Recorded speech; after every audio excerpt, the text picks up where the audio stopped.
Hi everybody, Rob here in Bakersfield, California, on the back patio. As you can see, my arm is still in a sling because of the shoulder surgery, and it's going to be like that for at least another 3 to 4 weeks. I'm off work, there'll be no motorcycle riding. I ran out of pre-edited videos for Throwback Thursday, so this is basically the content you're going to see for the next few weeks. And so let's get on to Throwback Thursday. Today's story, I'm going to tell you about another complaint I got filed against me. I've been flooded with suggestions in my YouTube box about watching videos of complaints filed against cops.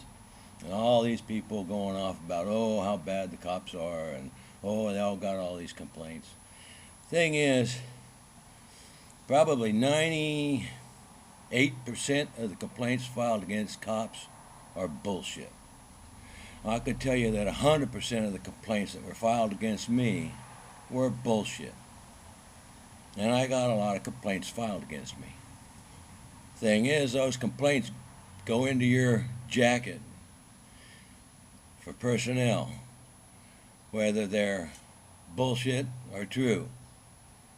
And that affects you when it comes time for promotions.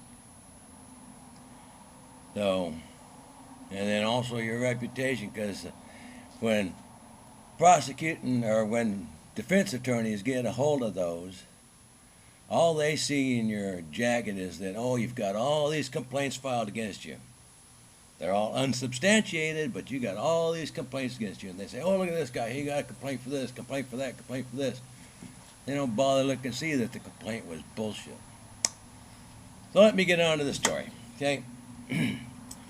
I was working out of Eastern Division.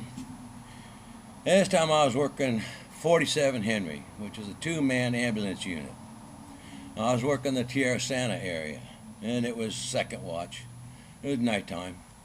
We get a radio call to go to the park up in Tierra Santa. And there's a young teenage girl slit her wrist trying to commit suicide.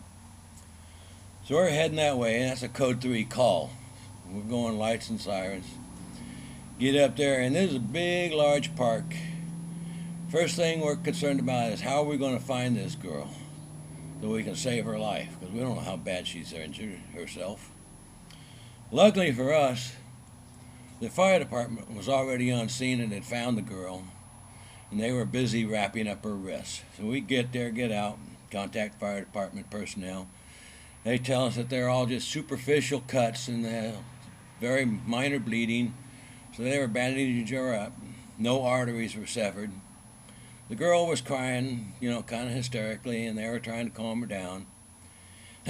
So I get busy finishing wrapping up her bandages and stuff, and I go grab the gurney out of the back of the ambulance to load her up to take her to the hospital. And the fireman's helping me get her on the gurney and stuff. Okay, sorry for the interruption there. I don't know what happened, but the camera just shut off all by itself there. Okay, where did I leave off at? Okay, I'm busy strapping the girl down on the gurney with the help of a fireman. One of the other firemen had pointed out the mother to my partner in the crowd. So he goes over to talk to her, let her know what hospital we're taking her to. She's going to be all right, calm the mother down and all that kind of crap. And Mom asked, well, if she can, talk to her daughter before we take her off. Well, he says sure, because, he thinks she's going to go over there and say something, encouraging and comforting, like, I'll see you at the hospital, baby, you're in good hands, you'll be all right, So I'm knelt down there by the gurney, strapping her down, and the mother comes up, leans in there. Bitch slaps the girl right across the face and yells at her, you stupid bitch, look at all the trouble you're causing me. Well, the girl, of course, goes off again, all hysterical, and starts screaming and crying again, and the mother comes back to take another swing at her. I reach up and I grab her hand just before she hits the girl across the face again, and I pull her hand away and I say, if you hit her again, I'm going to put you under arrest for battery. Now get out of here. And I throw her hand back towards her, and she, stumbles back a couple of feet. Because I guess, I don't know my own strength sometimes. I'll have to tell you another story about a guy I accidentally threw over the hood of the car when I was trying to put him up against the car to search him. So that's another story for another time. So anyways, she stumbles back. I finish, buckling the girl up. My partner and I grabbed the gurney, lifted up, rolled it over to the ambulance, and the fire department, a couple of guys get in between us and the crowd and the mother, for kind of like a human shield to protect her and stuff. Get her loaded up in the ambulance, and we take her off to the hospital. They check her into the hospital to sew her up and hold her for a 72-hour psych evaluation. Okay. Think of the end of the story. Nope. Next day, I come in. I get called into the lieutenant's office. I've got a complaint filed against me from Mom.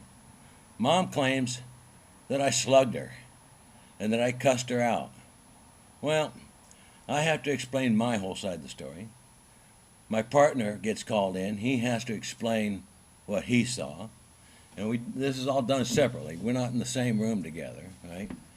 Then, Sergeant has to go out and contact every fire department personnel that was on scene and get a statement from each of them. So about 3 days later, I finally get called back into the sergeant's office, and he notifies me that everybody there substantiates my side of the story.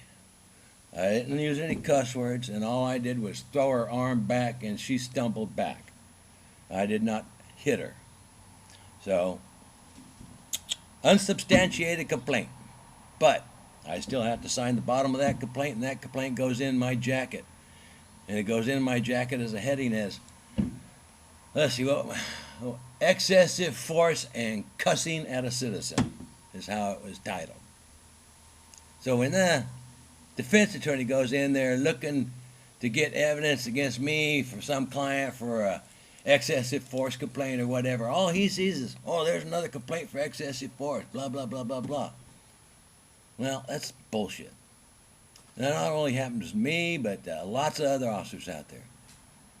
So when you see these videos or these things on the news, especially like the other night we had a news report of an officer involved shooting.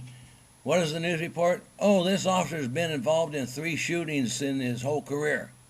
This officer's had this many complaints filed against him. Do they bother to come back and tell you that all 3 of the shootings he was involved in is because the suspect was shooting at them? No. Do they come back and tell you that all the complaints filed against him were unsubstantiated? Bullshit? No. They don't. So, anyways, that's my little rant for today. And I could tell you many, many, many stories about unsubstantiated complaints that were filed against me. And in fact, I think I probably will tell you some more, because I'm pretty riled up about this crap. So, all right, sorry guys. Hope to see you in about another month riding a bike. Take care. Have a good week. Bye-bye.